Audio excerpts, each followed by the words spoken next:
hacia Él. Usted sabe, cuando usted está usando el GPS, sobre todo en los primeros años que comenzó a salir el GPS, nada más que nosotros salíamos a Tennessee, la primera montaña, el GPS decía redireccionando, y nos dábamos unas perdidas con allá, con Greti, con los tíos por las montañas, pasábamos buenos sustos.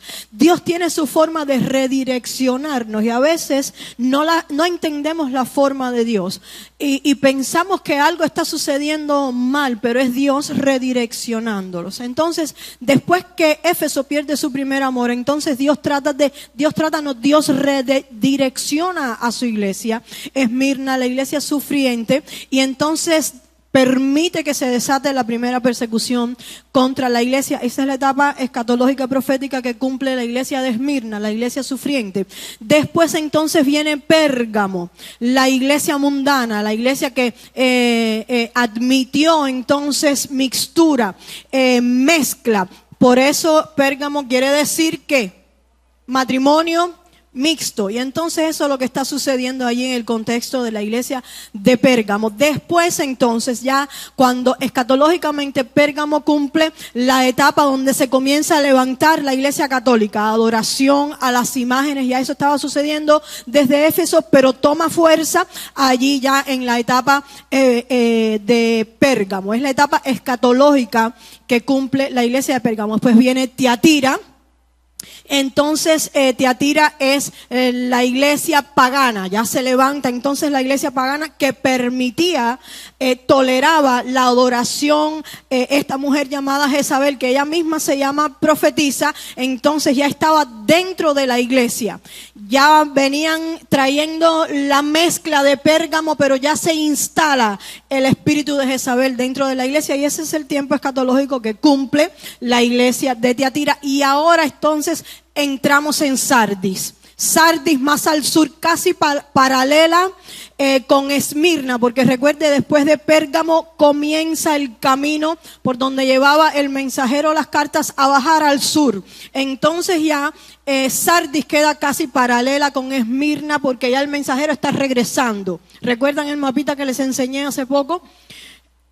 Entonces ahí está Sardis, y vamos a la palabra. Sardis quiere decir lo que queda o el remanente. Eso quiere decir Sardis, lo que queda o el remanente. Apocalipsis 3 del 1 al 6 dice la palabra del Señor. Escribe al ángel de la iglesia en Sardis, el que tiene, ¿usted está conmigo? El que tiene los 7 espíritus de Dios. Y yo los voy a soltar tempranito hoy porque hay mucho frío. Y yo me voy a quedar solamente allí, pero vamos a leer todo. Y las 7 estrellas, dice esto: yo conozco tus obras. Recuerde que hay 2 frases repetitivas en las 7 cartas. ¿Cuál es la primera? La acabamos de leer: yo conozco tus obras. Y la última: el que tiene oído, oiga lo que el Espíritu dice a las iglesias. Yo conozco tus obras, que tienes nombre de que vives y estás muerto. Sé vigilante y afirma las otras cosas que están por morir. Le quedaban algunas características moribundas. Fíjate que el Señor les dice, sé vigilante. Y es curioso que el Señor le dice esta frase a Sardis, porque ella fue conquistada 2 veces porque su atalaya se entretuvo. Pero eso vamos a hablar más adelante. El Señor le dice, sé vigilante y afirma las otras cosas que están para morir, porque no he hallado tus obras perfectas delante de Dios. Los que han seguido el mensaje de las 7 iglesias conmigo, ¿qué es lo primero que hace Dios? Después que da su introducción y Él se presenta de forma diferente a todas las iglesias según la necesidad de la crisis que estaba pasando en la iglesia, el Señor hace algo entonces. ¿Qué es lo que hace? Lo positivo, que llamamos como la recomendación o la alabanza a la iglesia, pero en Sardis no. En Sardis el Señor se salta esa alabanza y esa recomendación y va directo a la crisis que estaba pasando a la iglesia. Acuérdate pues, dice el verso 3, de lo que has recibido y oído y guárdalo. Y la palabra de orden, arrepiéntete. Pues si no velas, vendré sobre ti como ladrón. Y esto no se refiere a la segunda venida o el rapto de la iglesia. Y no sabrás a qué hora vendré sobre ti. Pero tienes unas pocas personas en Sardis que no han manchado sus vestiduras y andarán conmigo en vestiduras blancas porque son dignas. El que venciere será vestido de vestiduras blancas y no borraré su nombre del libro de la vida. Y esto me sugiere que los nombres pueden ser borrados del libro de la vida. Y confesaré su nombre delante de mi Padre y delante de sus ángeles.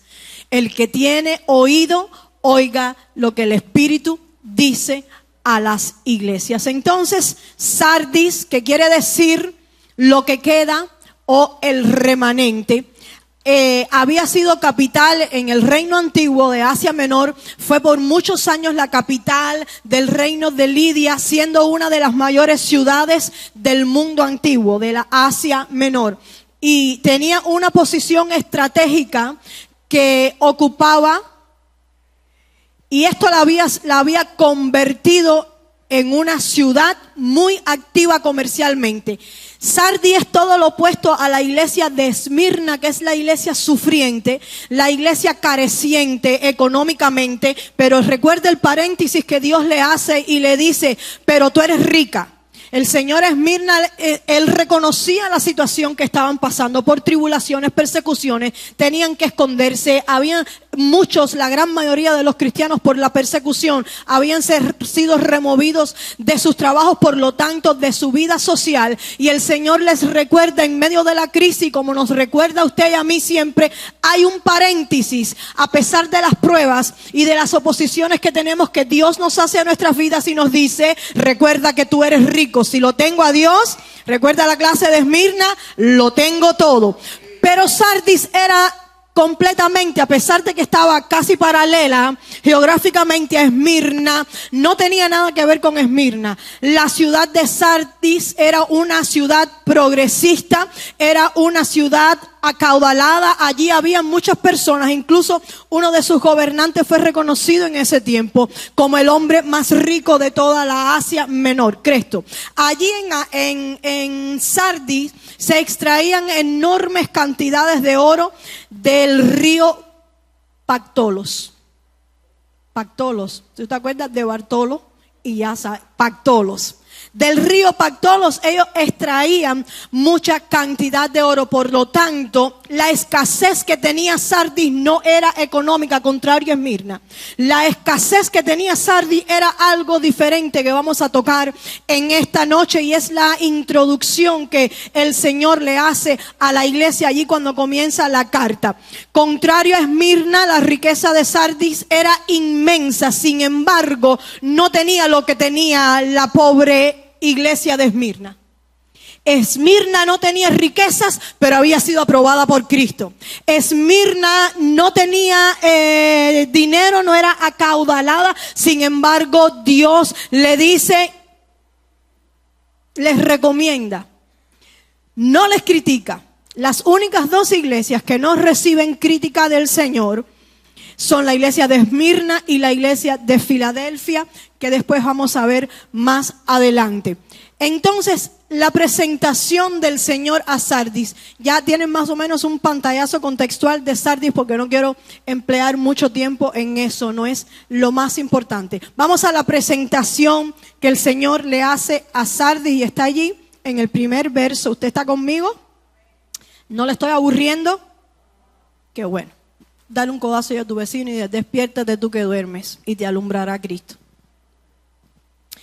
En el verso 1, usted puede leerlo conmigo. 1, 2, 3. Escribe al ángel de la iglesia en Sardis, el que tiene los 7 espíritus de Dios. ¿Cómo es esto que Dios tiene 7 espíritus? Esta es la presentación que el Señor le hace a Sardis. Le está diciendo: hello Sardis, yo el que tengo los 7 espíritus de Dios y las 7 estrellas, dice esto. Pero vamos a ir al libro de Isaías para entender, antes de avanzar, qué son los 7 espíritus de Dios. Búsquelo conmigo, Isaías capítulo 11. Vamos a leer el verso 1 y 2.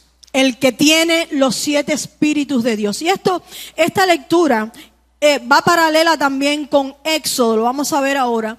Éxodo, el segundo libro de Crónicas, cuando Salomón inaugura el templo. Recuerde, la primera orden de erigir un lugar de adoración fue a Moisés. En Éxodo, el Señor le da todos los pormenores para que Moisés levante el tabernáculo. Después entonces pasa lo mismo con David. Dios le dice a David: no vas a construir tú porque tus manos tienen sangre, lo va a hacer tu hijo. Y Salomón logra levantar un templo majestuoso entonces para la adoración a Dios. En ese templo, diga conmigo, en ese templo. Y también Dios le había dado la orden a Moisés. Había un candelabro. Este candelabro tenía 7 luces. Y estas 7, el candelabro representa a Cristo, que es la luz.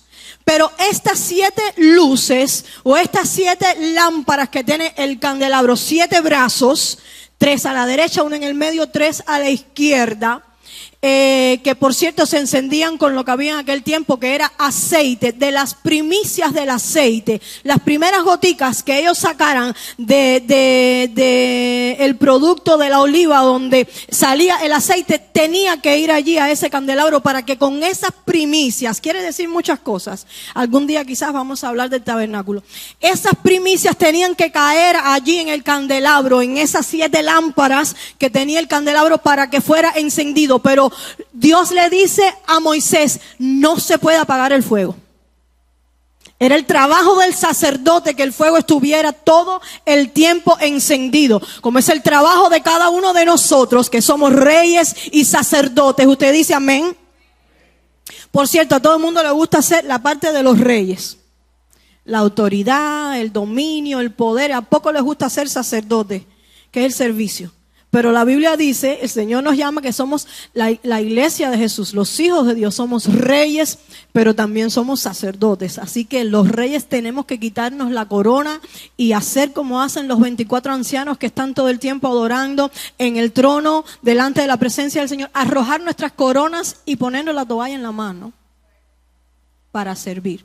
Entonces este candelabro no podía apagarse, el fuego tenía que estar encendido constantemente. El trabajo era de sacerdote. ¿Y quiénes son los sacerdotes hoy? ¿El pastor? Cada uno de nosotros hemos sido ungidos por Cristo. Y no voy a entrar en el tema de la unción porque no vamos a terminar más nunca entonces la clase. Pero hemos sido ungidos, separados para el servicio a Dios. ¿Usted dice amén? Entonces, cada uno de nosotros es responsable por mantener el fuego encendido, que representa en este caso ahora dentro de nosotros el Espíritu Santo de Dios. Pablo le dice a Timoteo y les recomienda que no deje que se apague el don de Dios que fue impartido sobre Timoteo por la imposición de manos. También Pablo le dice a los tesalónicos: no apaguéis al Espíritu. Entonces el fuego para nosotros es el Espíritu Santo de Dios. También lo hablé ahorita, Hechos capítulo 1 en el verso 8, creo, si alguien me lo puede corroborar rapidito. El Señor dice: y recibiréis poder cuando haya venido sobre vosotros el Espíritu Santo de Dios. Entonces estos candelabros también van paralelos al mensaje y la presentación que Dios le hace, el Señor le hace a Sardi, el que tiene los 7 espíritus de Dios. Esos 7 espíritus también Juan más adelante en Apocalipsis los ve delante del trono del Señor. Vamos ahí a Isaías 11, 1 y 2. ¿Lo tiene? Dice: saldrá una vara del tronco de Isaí y un vástago retoñará de sus raíces y reposará sobre él. ¿Usted cuenta conmigo? 1, el espíritu de Jehová. 2, espíritu de sabiduría. 3, y de inteligencia. 4, espíritu de consejo. 5, y de poder. Espíritu de conocimiento. 6 y 7, espíritu de temor de Jehová. Entonces ya vamos entendiendo la presentación que el Señor le hace a Sardis. ¿Por qué? El Señor viene a Sardis con esta carta y lo primero que le dice es: el que tiene los 7 espíritus, porque Sardis, después el Señor le dice: tienes apariencia de que estás viva, pero estás muerta. ¿Y quién es el que le da vida a la iglesia? ¿Quién es el que vivifica a la iglesia? El Espíritu de Dios. Por eso el Señor rápidamente le dice a Sardis, esto es lo que tú necesitas. Y estas son características de todo lo que es Dios, de todo lo que es el Espíritu Santo de Dios. Espíritu de Jehová, espíritu de sabiduría, de inteligencia, espíritu de consejo y de poder, espíritu de conocimiento y de temor a Jehová. Así que esta expresión, los 7 espíritus de Dios, describe los infinitos recursos que se encuentran en el Espíritu Santo que Sardis necesitaba, que necesita la iglesia de hoy en día. ¿Usted dice amén? Todo lo que tiene el Espíritu Santo es necesario para nuestras vidas. Sin embargo, la iglesia de hoy en día, no Betel, diga conmigo, no Betel, otros lugares. Algunos me miran y se ríen, no sé por qué. Cualquier parecido con la realidad es pura coincidencia. Le ha dado la espalda al Espíritu Santo.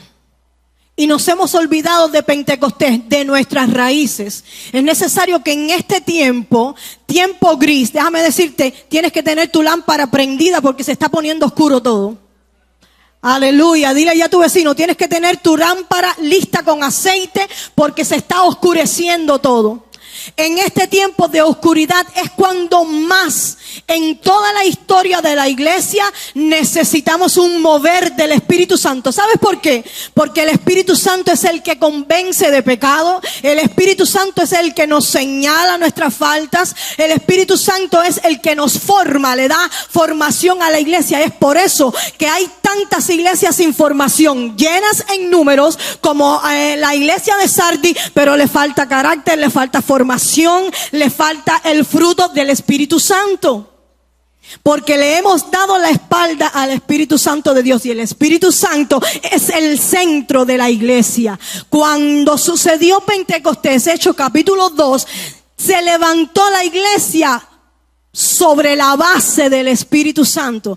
Los apóstoles no comenzaron a funcionar hasta que no fueron investidos, según la orden que Jesús les dio antes de ascender al cielo, que si no fueron investidos por el Espíritu Santo. Ellos esperaron por el Espíritu Santo, porque Él es el centro de la iglesia, Él es el motor de la iglesia. Vamos a dar un codazo ya a tu vecino y dile, el Espíritu Santo es el motor de la iglesia, el que impulsa a su iglesia, el que le da vida a su iglesia. Y eso era lo que estaba careciendo Sardis. Sardis tenía los recursos, se veía bonita por fuera, pero por adentro estaba muerta. Faltaba el Espíritu Santo. Y estos 7 aspectos Isaías los marca, y también debemos de marcarnos nosotros. La iglesia contemporánea de hoy en día necesitamos el Espíritu de Jehová. Diga conmigo, el Espíritu de Jehová.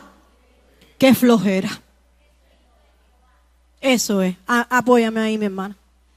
Espíritu de sabiduría. ¿Necesitará la iglesia hoy en día este aspecto del Espíritu Santo? Sabiduría. La sabiduría no es inteligencia. Inteligencia usted la adquiere con conocimiento. Pero la sabiduría es diferente. La sabiduría es practicar lo que usted llegó a conocer. Porque si usted conoce mucho y tiene una biblioteca en su cabeza y no lo practica, no le pertenece tal conocimiento. Sabiduría es practicar entonces lo que hemos aprendido. Sabiduría es que si he fallado 1, 2, 3 veces en el mismo lugar, entonces tengo que moverme de lugar porque ya sé, porque aprendí la lección. Entonces ya el conocimiento me da la sabiduría para saber que no me puedo quedar en ese lugar, que tengo que moverme hacia otra cosa. ¿Usted dice amén?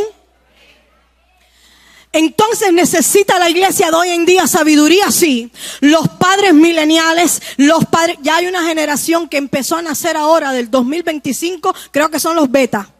Los niños a partir de este año, todos los que ya nacieron el 1 de enero en adelante, ahora son la generación beta, que son la generación que van a volver a ser fuertes. Necesitan los padres de hoy en día este aspecto del Espíritu Santo, sabiduría. Levante su mano conmigo si usted es padre y diga, yo necesito tu sabiduría, Señor, para guiar mi casa, para guiar a mis hijos. Mire, un presidente no puede guiar a su hijo ni cambiar la mentalidad de su hijo. Un cambio de gobierno no puede hacer que su hijo sea diferente. Tiene que pedirle al Espíritu Santo que le dé sabiduría. Vamos, levante su mano conmigo y diga: Espíritu Santo, dame la sabiduría para poder criar a mi hijo en el temor tuyo. Y de inteligencia, espíritu de consejo.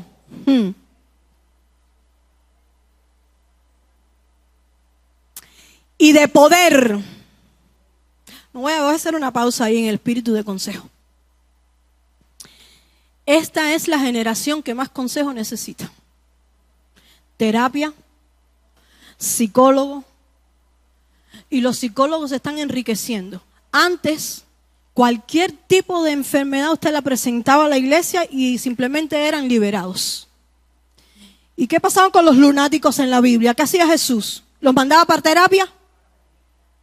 ¿Les decía, tienes que ir al psicólogo? No.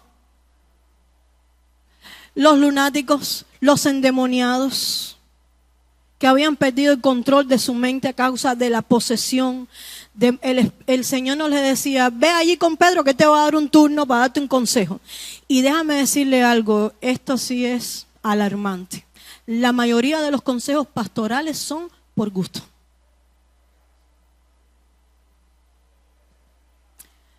Las consultas con los pastores, nada más para saber lo que piensa el pastor, porque ya cuando hay un corazón determinado, ha tomado una decisión, eso no tiene vuelta de hoja.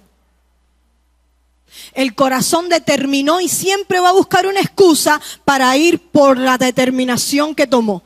Entonces, muy pocos saben apreciar el consejo. Déjame decirle, en esta iglesia, cualquiera de los hermanos que esté preparado, fuera de los pastores, para dar un consejo, le va a dar un consejo bíblico. No busque 3 pasos para atrás, 2 para la derecha, 3 para acá. Pon la ropa de tu hijo de cabeza, pon los zapatos aquí. No, es la Biblia. Ese es el consejo de Dios para su iglesia. Y eso es lo que vamos a aconsejar aquí. Pero esta es la generación que más consejo necesita. Antes, hace unos años atrás, unos cuantos años atrás, el cristiano, según la palabra, sabía lo que tenía que hacer. El cristiano que estaba todo el tiempo en comunión con el Espíritu, sabía lo que el Espíritu le iba a aconsejar. Ahora todo el mundo necesita consejo. Parecemos gallinas sin cabeza. Y la generación donde estamos muere. ¿Pero se necesita el consejo de Dios en este tiempo? Sí. Entonces le voy a dar un consejo que no me lo pidió. Cuando usted venga a la casa de Dios y se esté hablando la palabra del Señor, guárdela en su corazón. Guárdela en su corazón, porque en cualquier momento, si usted piensa que ya usted lo escuchó, ya he escuchado los mensajes esos de las 7 iglesias no sé cuántas veces, si en algún momento le va a volver a servir y el Espíritu Santo, que es el que nos recuerda, Él va a recordarnos la palabra que tengamos vigente en nuestros corazones. Ese es el consejo que usted tiene que recibir máximo. Usted tiene una pregunta, vaya a la Biblia. La palabra del Señor. Todo lo que existe fue creado según la palabra que salió del Señor. Aleluya. Así que toda pregunta, toda interrogante que usted tenga en su mente, yo le doy 100% la satisfacción y la garantía que la respuesta está en la palabra del Señor. Y si no la encuentra allí muy clara, tírese de rodillas que el Espíritu Santo le va a guiar a toda verdad. Aleluya. Entonces, la iglesia de hoy en día necesita con urgencia ese aspecto del Espíritu Santo. La sabiduría, el consejo. Necesitamos también el poder. Necesitamos espíritu de conocimiento. Y necesitamos con emergencia espíritu de temor a Jehová. Espíritu de reverencia. Espíritu de temor a Dios. Y cuando hay temor a Dios, entonces aprendemos a honrar lo que Dios honra y a aborrecer lo que Dios aborrece. Y no andamos con medias tintas. Porque tenemos temor de Dios. Cuando usted tiene temor de Dios en su corazón, usted quiere agradar a Dios en todos los aspectos de la vida. No nada más en el que me es más fácil, no, el que es más difícil es el que más tengo que entregar a Dios, a los pies del Señor. Así que la presentación del Señor le hace a Sardis, lo primero que le dice es el que tiene los 7 espíritus de Dios. No podemos mantener nuestra vida espiritual por nosotros mismos. Dale esa noticia ahí a tu vecino. Dile, no podemos mantener nuestra vida espiritual por nosotros mismos. No podemos mantenernos espiritualmente.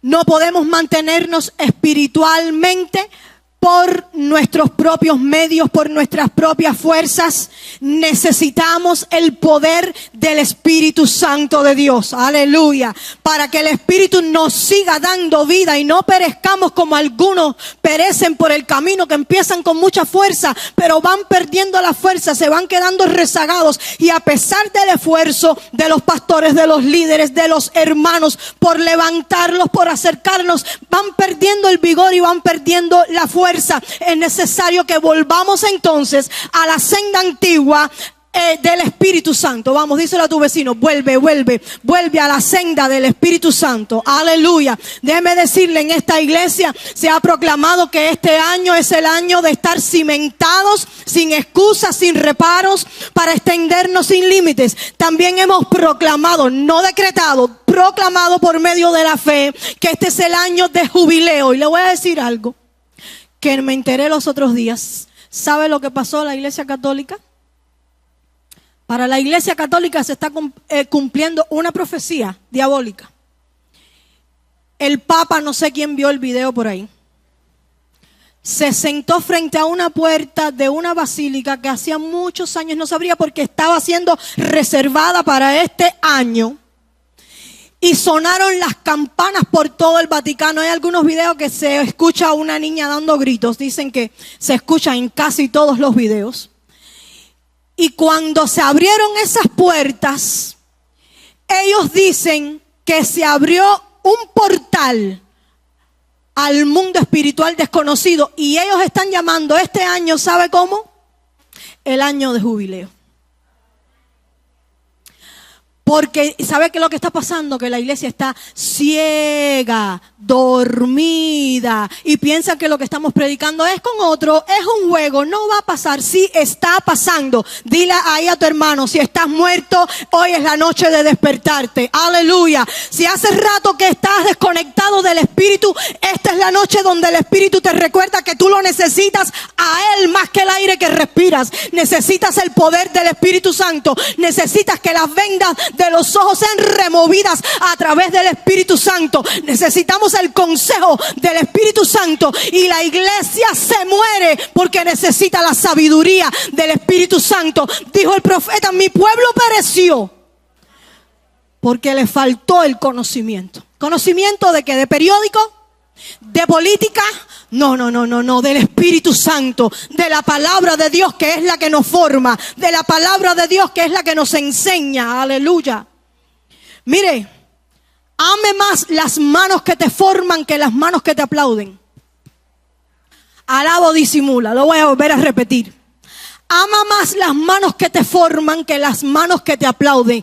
Porque las manos que te aplauden generalmente son las de la multitud. Y la multitud un día te dice hosana y al otro día te dice crucifíquenlo. Pero las manos que se toman el trabajo de amarte tanto como para formarte, no te despegues de esas manos. Aleluya. Eso hace el alfarero con nosotros. Por eso Jeremías fue invitado a la casa del alfarero. Jeremías capítulo 18. Y dice que Jeremías, él bajó a la casa del alfarero. Y allí vio Jeremías al alfarero dándole forma a un barro en la rueda. Jeremías vio que el barro se le cayó al alfarero, pero el defecto no estaba en el alfarero, estaba en el barro, no servía el barro. Pero el alfarero no te deja caído, díselo a tu vecino, el alfarero no deja el barro en el piso, él vuelve a tomar el barro hasta que lo perfecciona para que seamos vasijas útiles, santificadas, listas para el servicio a Dios. Un barro con defectos hay que seguirlo moldeando hasta que lleguemos a la plenitud del varón perfecto. Como dijo Pablo, Pablo dijo, no que lo haya alcanzado ya, sino que prosigo, aleluya, hasta que pueda alcanzarlo. ¿Cuándo? Cuando le conozca al Señor cara a cara, aleluya. Y esta situación de mortandad, déjame decir que la iglesia en Sardis tenía una aparente paz, pero era la paz que da la muerte. Usted cuando se acerca allí a un cuerpo que yace allí en la caja, que usted que ha ido a algún funeral, ¿qué ve? La mayoría de las personas dicen que paz se le ve. pero está muerto. Entonces, la muerte te da una apariencia de paz. Y el Señor le está diciendo a Sardis, tienes apariencia de que estás vivo, pero estás muerto. Y uno que está muerto no sirve de nada. No respira, no camina, no se mueve, no genera, no produce. Y es por eso que el Espíritu Santo está diciendo a la iglesia en esta noche, a los que habemos aquí, que somos iglesia, no importa, Dios no es un Dios de multitudes. Yo quiero que usted entienda eso, iglesia.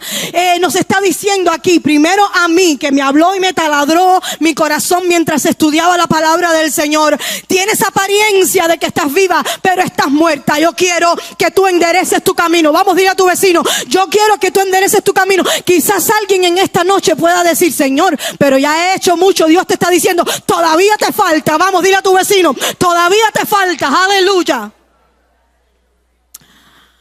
Gloria al nombre de Jesús. Y aquel que crea que está firme, revísese por todos lados.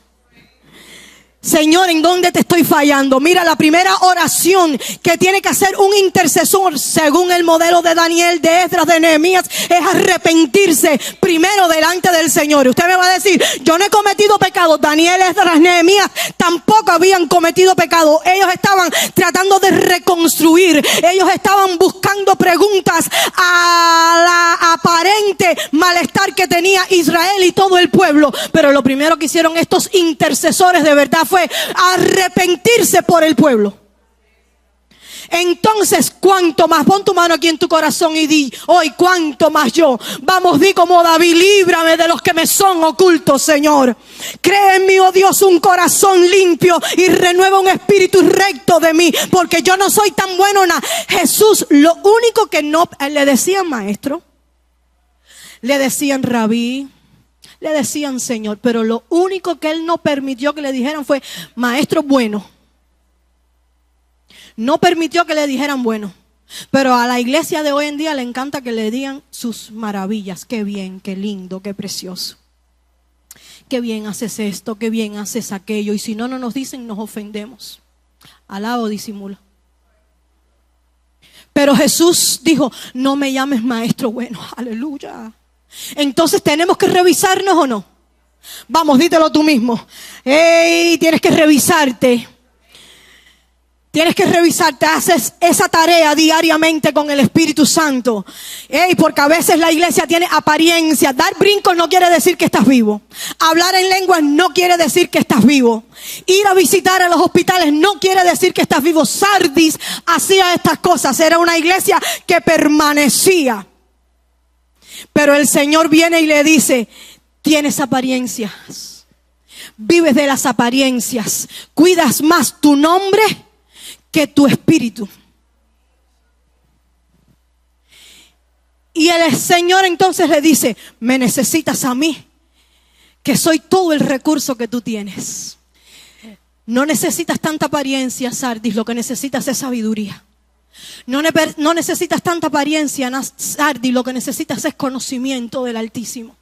No necesitas que nadie te aplauda, Sardis, lo que necesitas es poder de Dios, aleluya. No necesitas que nadie venga a adularte ni a darte palmaditas en el hombro, Sardis. Lo que necesitas es el Espíritu de Jehová, esté sobre ti para cualquier necesidad. Cuando Satanás vino a tentar a Pedro, ¿qué le dijo Jesús? Jesús no le dijo, voy a reprender a Satanás, Pedro, para que no seas tentado. Jesús no le dijo, vas a ser sanado, no te preocupes. Jesús no le dijo, Pedro, no te va a faltar ningún bien. Es más, ahora cuando vayas para allá vas a pescar 15 tiburones. Jesús no le dijo eso.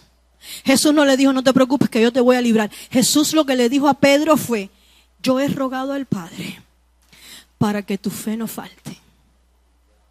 ¿Qué quiere decir esto, iglesia? Yo siento la presencia del Señor.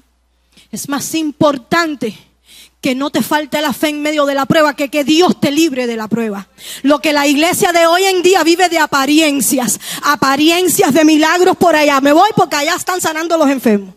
Me voy porque en el coliseo aquel viene uno que ese sí Dios lo usa. No podemos seguir viviendo de apariencia. Dios lo que quiere es que tengas fe, que te sostengas en medio de la prueba. Aleluya. Él nunca te prometió que esto era Alicia en el País Maravilla. Él sí te prometió estar contigo cuando pases por las aguas, cuando pases por el fuego. Él te va a sostener, Él va a estar contigo. Su ayuda jamás te va a faltar, pero Él lo que está rogando para que tu fe no falte. Aleluya.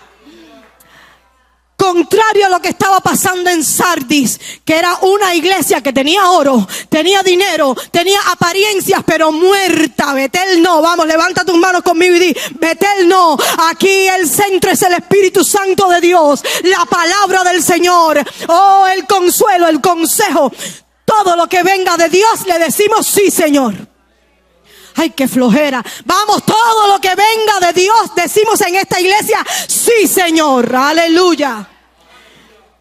Sin espíritu no hay vida, y era lo que carecía Sardis. No tenía espíritu. Habían relegado la figura del Espíritu Santo a cero, y lo que quedaba estaba muriendo. Estaba en intensive care, con tubo puesto, respiración artificial. Lo que le quedaba a Sardis estaba muriendo, y el llamado de atención del Señor es: hey, yo soy el que tiene los 7 espíritus de Jehová y quiero darte vida. Vamos, díselo a tu vecino: Dios quiere darte vida en esta noche. Y esto pasa, y ve Ezequiel en la visión que Dios lo traslada allí al valle de los huesos secos. Ezequiel capítulo 37. Ponga allí su vista conmigo rapidito, y con esto nos vamos con nuestro frío para otra parte. Capítulo 37.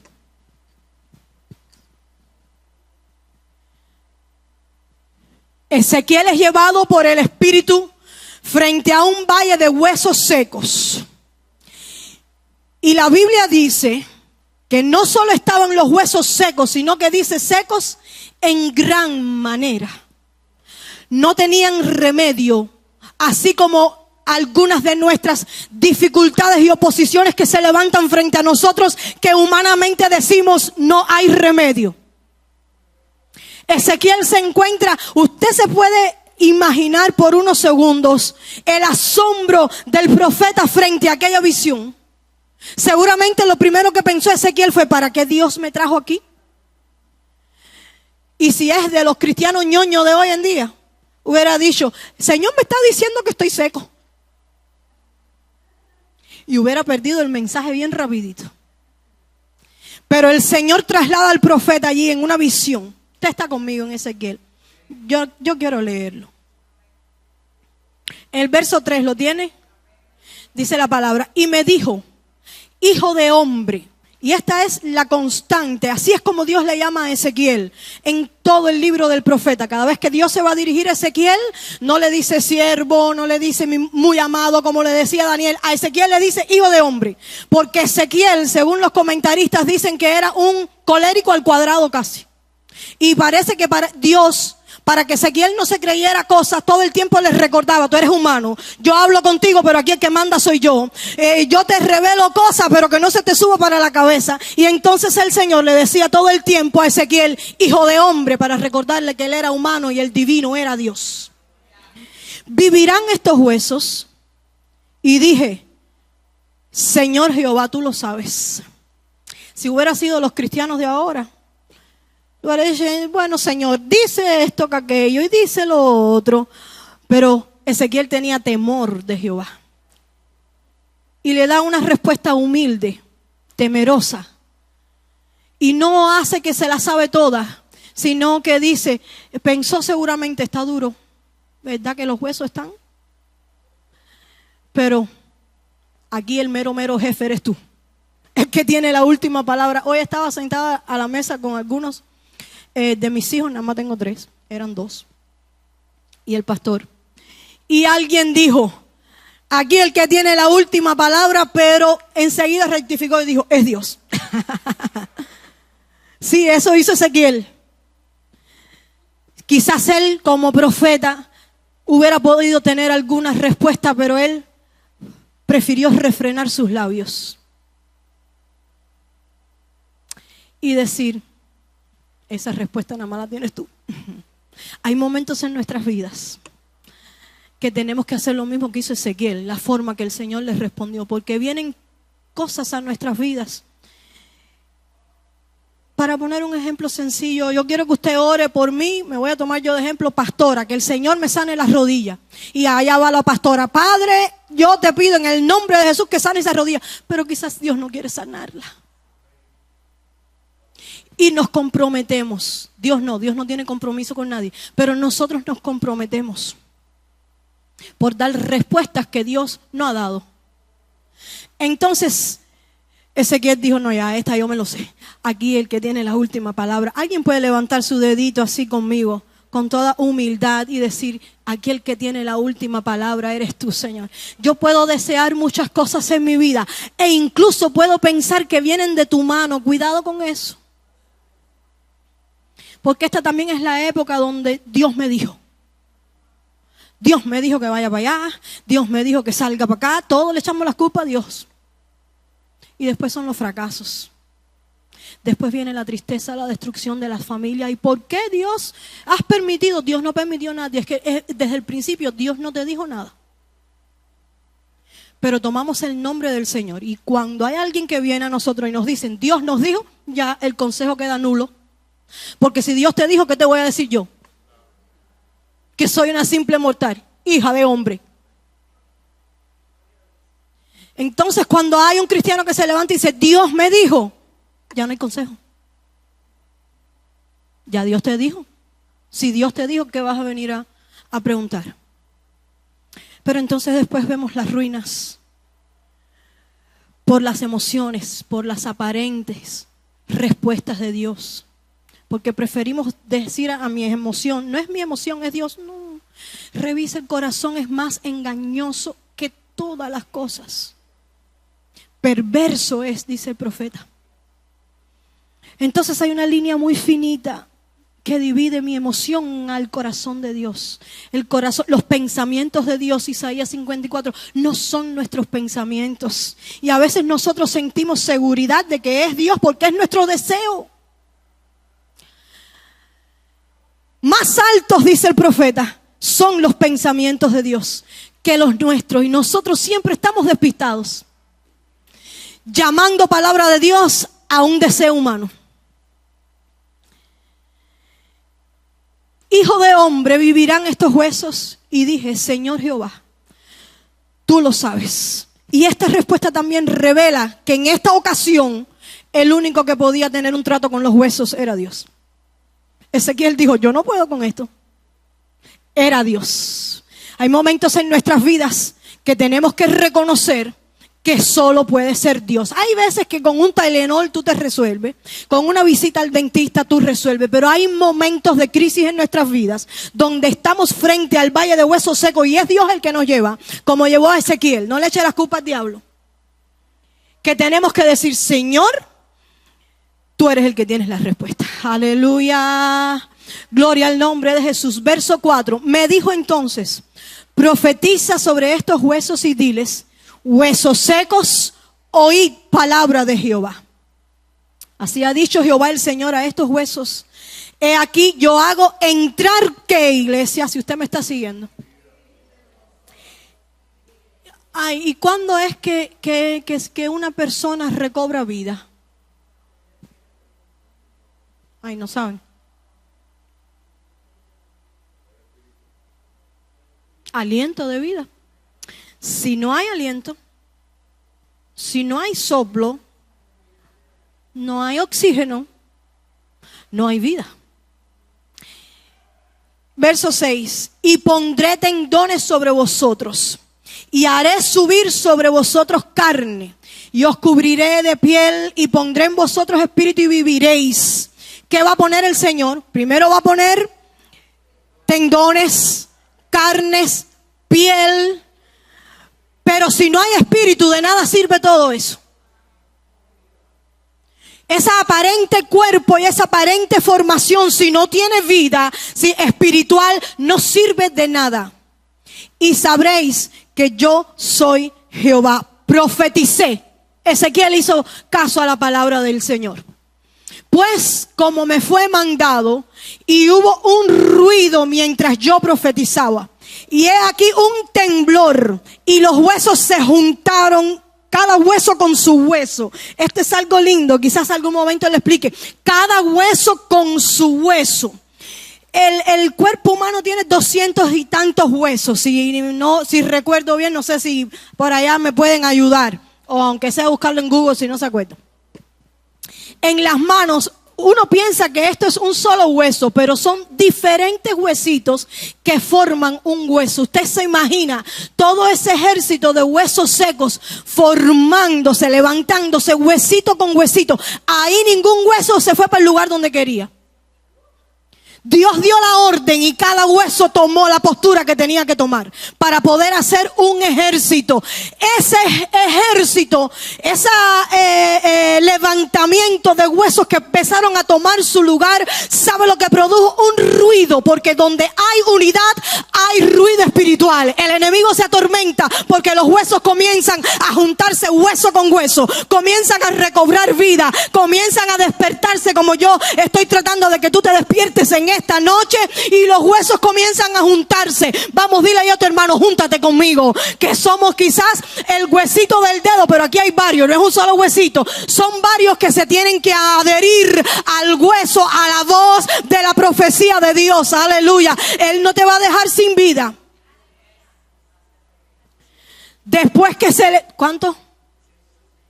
206 sin los dientes. Yo tengo 105 entonces.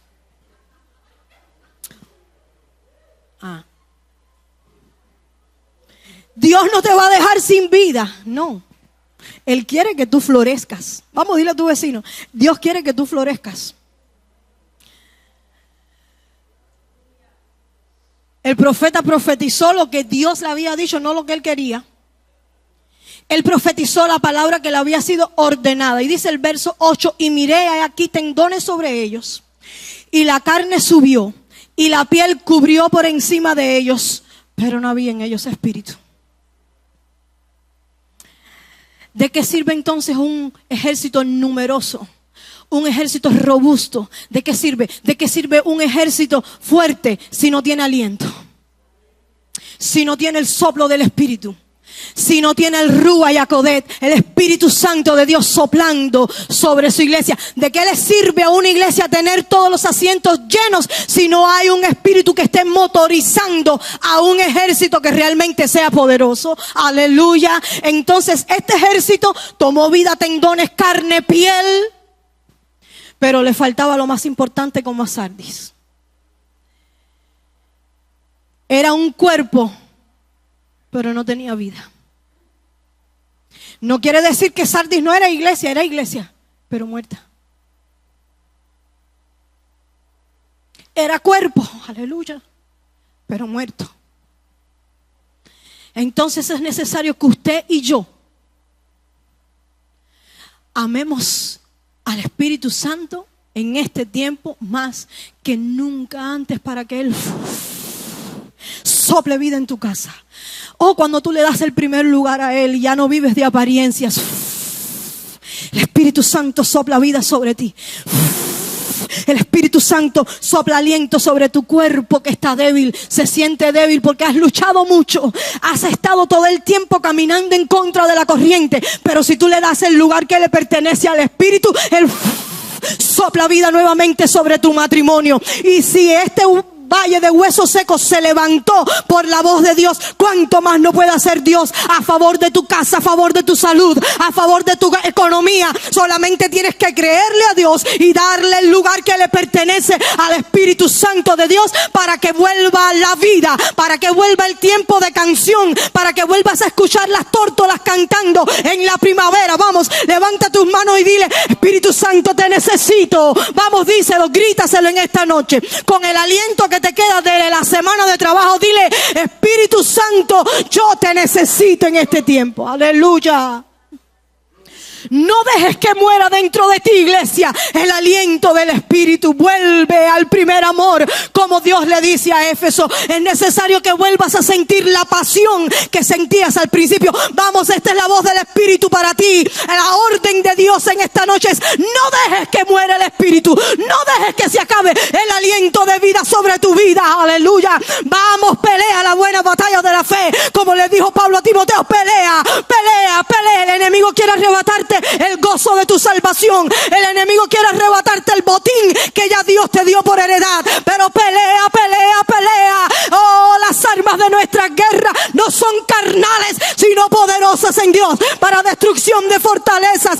Ninguna arma forjada que se levante en contra de ti prosperará. Esta es la herencia de los hijos de Dios. Aleluya. Vamos, deja que el espíritu fluya en la torre, en el torrente de tu sangre, el ADN que Dios ha puesto en ti. Deja que el espíritu fluya por todo tu ser. No apagues al espíritu. ¿Alguien puede ayudarme a pasar esta voz en esta noche? No apagues al espíritu. Si estás en una nueva estación en tu vida, quizás te sientes: Señor, me has quitado esto, me has quitado aquello, ahora ya no tengo estas otras cosas. Si estás en una estación nueva de soledad en tu vida, estás quizás estacionado en medio del desierto, deja que el espíritu de Dios sople vida. Deja que el espíritu dé la orden a los huesos secos en esta noche y recobra las fuerzas en el nombre de Jesús.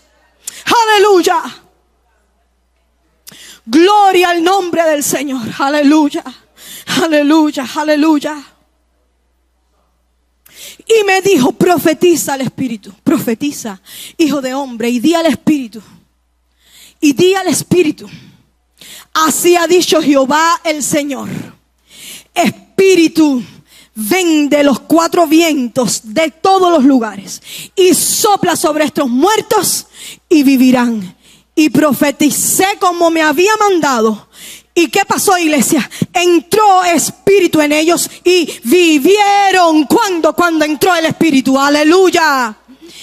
¿Cuándo se pudieron poner de pie? Después que vino el espíritu. Estuvieron entonces sobre sus pies, porque hasta el momento eran un ejército, pero no estaban de pie. Te puedes levantar cuando hay espíritu. Vamos, díselo a tu vecino. Te puedes levantar, te puedes poner de pie cuando hay espíritu. Y entonces sí se hizo un ejército grande en extremo. Este es en la visión del valle de los huesos secos. Pero si usted me acompaña, y con esto termino, se lo prometo. A Lucas, la parábola de la higuera seca que no daba fruto. Lucas capítulo 13, el verso 6 al 9. Usted lo va a leer conmigo rapidito. ¿Lo tiene? Porque sin espíritu no hay frutos, y eso estaba pasando en Sardis. Dijo también, verso 6, Lucas 13, verso 6. Dijo también esta parábola: tenía un hombre una higuera plantada en su viña, y vino a buscar ¿qué? Fruto en ella. ¿Y qué pasó? Estaba muerta la higuera. Aparentemente estaba bien, estaba viva. El hombre vino a buscar fruto porque la vio y dijo: allí hay fruto. Y no lo halló, y dijo al viñador: he aquí, hace 3 años que vengo a buscar fruto en esta higuera. ¿Cuántos años? 3 años que el hombre venía con la esperanza. Él regresaba donde estaba la higuera esperando que la higuera diera fruto. Estaba viva la higuera, estaba allí, pero no tenía fruto. Y no lo hallo, córtala. ¿Para qué inutiliza también la tierra? Llevo 3 años esperando que la higuera dé fruto. Me está ocupando un espacio que lo puede ocupar otro que si dé fruto, córtala. Él entonces respondiendo le dijo: Señor, ay, aleluya, déjala todavía este año, hasta que yo cabe alrededor de ella y la abone. Y si diere fruto, diga conmigo, si diere fruto, bien. Y si no, la cortarás después. Pero dame un chance, Señor. Le dijo este hombre a la petición del Señor, que venía a buscar fruto por 3 años consecutivos y no lo hallaba. Y quiero terminar con esto, y usted se vaya con esto a su casa. Hay 3 lecciones que aprendemos de esta parábola. Número 1, yo quiero que usted, los que toman nota, y si no, trate de grabarlo en su corazón, por favor, iglesia. El potencial sin acción es solo desperdicio. El potencial sin acción es solo desperdicio. La higuera lo tenía todo para dar frutos. Tenía a un encargado de que ella estuviera bien. Tenía a alguien que se preocupaba por ella, la sostenía, la mantenía, la regaba, la fertilizaba. Tenía la tierra fértil y tenía cuidados, pero no daba fruto. Tenía todo el potencial, pero era estéril. Porque potencial sin acción nunca nos va a llevar a la bendición, nunca nos va a llevar al propósito cumplido en nuestras vidas. El potencial sin acción es solo desperdicio. ¿Qué fue lo que dijo el Señor? Me está ocupando un espacio y no produce nada. Y Dios a la iglesia de Sardis le estaba llamando la atención, como nos está llamando a nosotros. Es una constante. Tienes potencial porque el Espíritu Santo se te ha sido otorgado, pero tienes que accionar. Dile a tu vecino, tienes que accionar. Porque potencial sin acción es desperdicio. Todos tenemos algo que darle a Dios, según la medida de la capacidad que Dios nos haya depositado, del don, del talento. La parábola de los talentos dice que a uno se le fue dado un talento, a otros 2, 5, 10. Dios es el que reparte, el encargado de multiplicarlo soy yo. Porque después cuando volvió el dueño de los talentos a pasar revista, ¿qué cuánto multiplicaste? Sí, me diste 5, te doy 10. Pero el que le dieron 1 lo enterró. Desperdició potencial. Lo desperdició porque no tomó acción acerca de lo que Dios le había dado. Pero el Espíritu Santo que vive en nosotros, que nos da vida, vamos, diga conmigo, que me da vida, está demandando que su iglesia tome acción, aleluya, para que no se desperdicie lo que ha sido depositado en nosotros. Número 2, no siempre el problema es visible, como pasaba en la iglesia de Sardis y con la higuera esta. La higuera estaba floreciente. Sardis aparentemente era una iglesia saludable, pero estaba muerta. Entonces, no siempre el problema es visible. Hay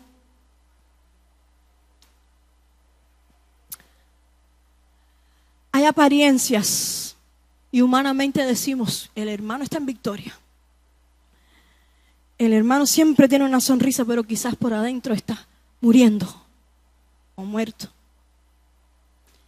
Y el Espíritu nos dice, es tiempo de revivir. Tú no tienes que hacer el trabajo ese. El que aviva los corazones es el Espíritu.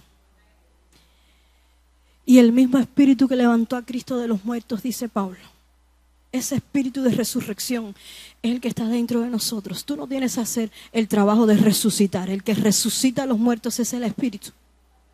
Tú solamente tienes que decir, Señor, ya no quiero más apariencias. Ya no quiero más que la gente me vea danzando y brincando y por adentro tengo un 911 en mi corazón. No siempre el problema es visible. A simple vista la higuera parecía saludable. Tenía hojas verdes seguramente.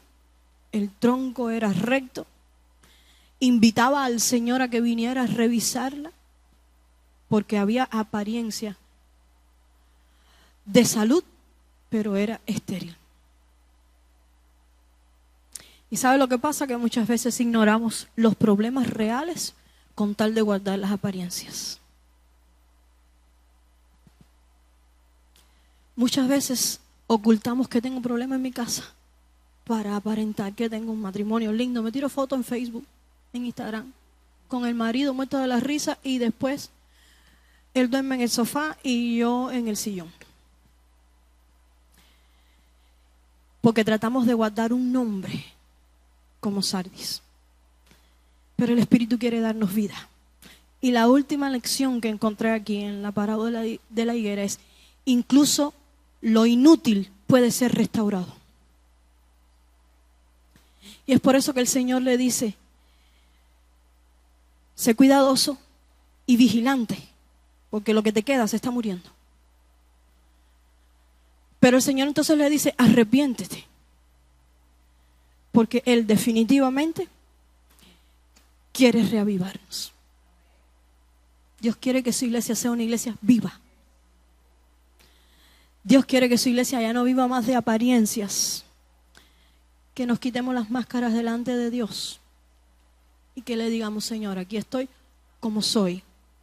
Mis defectos, mis virtudes, pero te lo entrego todo. Dios quiere que le entregues todo, no dejes nada guardado. Entrégale todo al Señor. Ponte de pie en esta noche, iglesia.